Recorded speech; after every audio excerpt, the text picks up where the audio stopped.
Tämä on monologi. Älä pelkää. Epävarmana ihminen ei uskalla tehdä parastaan. Tyhmyyskin voi paljastua, vaikka sehän ei oikeastaan haittaa. Haluan avata aiheen talon tuleville sinisilmäisille opiskelijoille, jollainen minäkin aikanaan olin. Jotta he eivät sulkisi silmiään, vaan kulkisivat koulun käytävillä aidosti ihmetellen omaa onnistumistaan. Älä murehdi. Olet aikuisena riittävä ihminen. Olit täydellinen jo syntyessäsi. Nauti elämästäsi sellaisena kuin olet.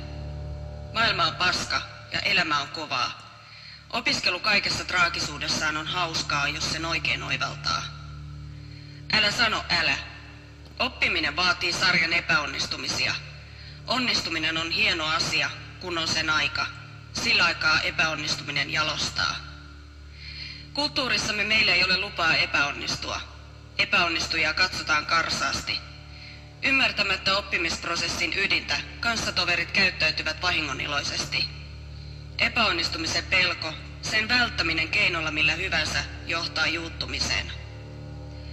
Älä mollaa aikuisopiskelijoita. Aikuisopiskelijat ovat ihan tosissaan täällä, vaikka välillä voisivatkin ottaa rennommin roolinsa. Mikä rooli sinulla on? Minkä kaavun taakse sinä olet piiloutunut? Vaikka olemme verhonneet itsemme roolimme taakse, niin onko järkeä koulussa piilottaa oma itsemme juuri kun saisimme etsiä sitä luovuuttamme, jota emme ole ehtineet koskettaa? Jos meillä on lupa erehtyä ja kokeilla koulussa, jonka mieltäisi turvalliseksi paikaksi epäonnistumisten näyttämiselle. Myös reaktiot voisivat olla aidompia, kritiikit kriittisempiä, palautteet myönteisempiä. Mieti, miltä sinusta tuntuu opiskelu aikuisiällä? Miten oletkaan huomannut, kuinka tietoisuuden kasvaminen on nostanut oman arvontuntoa ja ammatillista itsetuntoa? Se, miten antoisaa opiskeluaika on, ei tule ilmaiseksi. Paljon joutuu kantamaan vastuuta omasta opiskelustaan, itsestään, perheestään ja ympärillä pyörivästä koneistosta.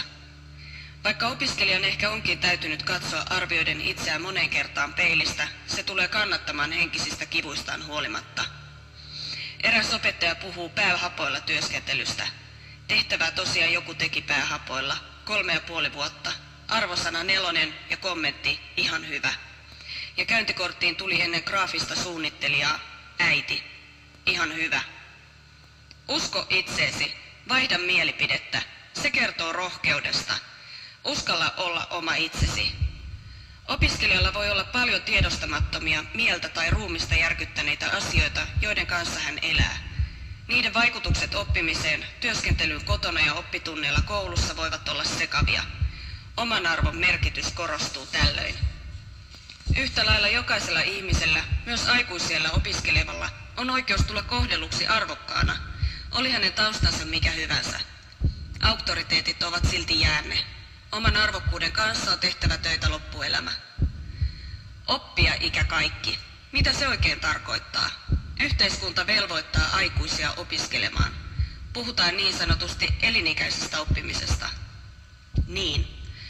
Vastuun kantaminen itsestä ja nimenomaan omasta oppimisesta oli vielä vähän aikaa sitten jonkun muun kädessä.